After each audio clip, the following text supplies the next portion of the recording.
Lokasi strategis kita punya ditempatkan di situ beko dan damkar, yaitu agak membantu proses perapihan kembali sarana yang terganggu. Jadi teman-teman juga sigap, termasuk juga dari Polres juga Donamil. Ini rasanya tidak ada yang sampai 1 hari lebih gitu cepat tertangani. Cuma juga kita juga prihatin karena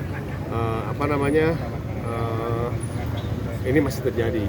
Juga ada beberapa tempat yang kayak sekolah yang lebih itu sebenarnya kita sudah anggarkan perubahan, tapi karena prosesnya yang agak panjang ini juga saya juga kemarin buat teman-teman ketika sudah ditentukan harus segera bertindak. Jadi jangan sampai ya udah tetapkan masih nunggu dulu itu kan urgensinya seperti itu. Itu juga sebenarnya yang jembatannya juga dulu pernah dibahas itu, cuman ya karena prosesnya barangkali nggak nyangka secepat ini. Jadi jembatan gimana Pak upayanya? Nah, jembatan itu waktu hari Kamis saya ke Jakarta. Itu saya bertemu dengan anggota DPR RI, Pak Adi Ginanjar, kemudian juga kita menghubungi dengan BNPB dan akhirnya BNPB juga hadir datang ke Garut untuk melakukan evaluasi lapangan, dan kita juga sudah bikin surat, kita sudah mengajukan permohonan bantuan, kalau nggak salah anggarannya sampai 8 miliar untuk permanen. Permanen. Untuk satu jembatan atau satu jembatan. 8 miliar. Tapi kita coba apa saya nggak tahu kan namanya usaha kan, bikin aja surat ya. 2026 surat. Pak. Ya kita berharap segera, karena kan kalau yang saya ketahui kalau pemerintah pusat itu lebih fleksibel ya, tidak sangat tergantung dari Bisa aja anggaran. 2026 ya. Bisa 2026 juga mungkin udah bisa lebih cepat lagi, karena kita minta bahwa ini jalan yang sangat penting bagi kehidupan masyarakat. Kalau sepanjang kemarin tadi Pak, yang selain jembatan Pak, apa aja yang rusak? Kan jembatan sudah jelas ada dua titik. Ya, titik gitu. Ya itu longsor lah. Longsor Kayak bangunan-bangunannya kayak sekolah juga ada rumah yang kena juga, cuma rumah tidak banyak dan tidak rusak parah. Gitu. Kalau sekolah yang terdata udah berapa Pak? Aduh saya nggak apa ya. Kemarin ada di Cipenyu sama Di Cibalong. Cibalong juga di Najaten. Dan kita udah federasi, dan kita juga langsung ya kita diperbaiki sama kita. Pak, untuk infrastruktur jalan nih udah terdata Pak, yang di luar jalan provinsi ini yang paling rusak kan udah seperti Kubangan gitu Pak. Oh ya, ini kan semua itu kan butuh waktu. Yang pasti bahwa contohnya untuk Banjarwangi ya. Kemarin kita tidak bisa anggaran 2025. Kenapa? Karena itu kan jalan banyak dan itu tidak cukup waktunya. Sekarang dikeroyok sama digarap semua. Ya, rencananya kabupaten akan membuat perlebaran. Kenapa? Karena kita ingin minta bantuan dari pemerintah pusat. Pemerintah pusat itu mensyaratkan minimal 4 meter. Jadi sama kita kabupaten kita lebar dulu, sama kita bikin gorong-gorongnya. Nanti kalau sudah siap, baru kemudian dari pemerintah pusat. Nah, IJD. Nah, yang menarik adalah dari IJD pemerintah pusat tidak harus nunggu N-1.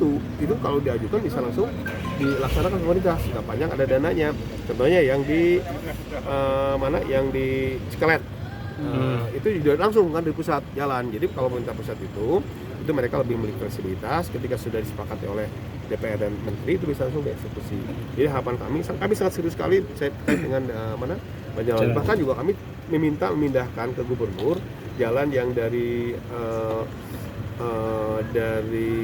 Bung Bulang ke Bakar Bukti. Itu juga kita ingin pindahkan ke situ semua. Jadi jalur provinsi. Pokoknya semua bukan. Jadi tadinya dari pemerintah provinsi menganggarkan dana kurang lebih 30 miliar untuk jalan itu. Jadi kita minta tolong bisa ke difokuskan gitu satu. Itu dulu, karena itu menurut saya jalan yang sangat strategis, vital, dan juga banyak keluhan masyarakat. Kita coba, cuman tadi masalah waktu dan prosedurnya ini yang kita tidak bisa serta-merta secepat Pak punya data nggak jumlah panjangnya berapa kilo sih Pak?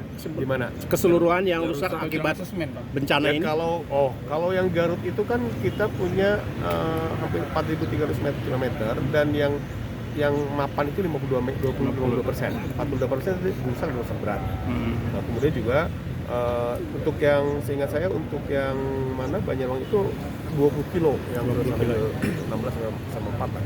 Jadi artinya titiknya masih banyak yang rusak. Oh banyak sekali, bukan banyak sekali. Karena juga katanya kemarin itu anggaran pemeliharaan juga kurang, sehingga yang tadinya agak jelek itu jadi rusak.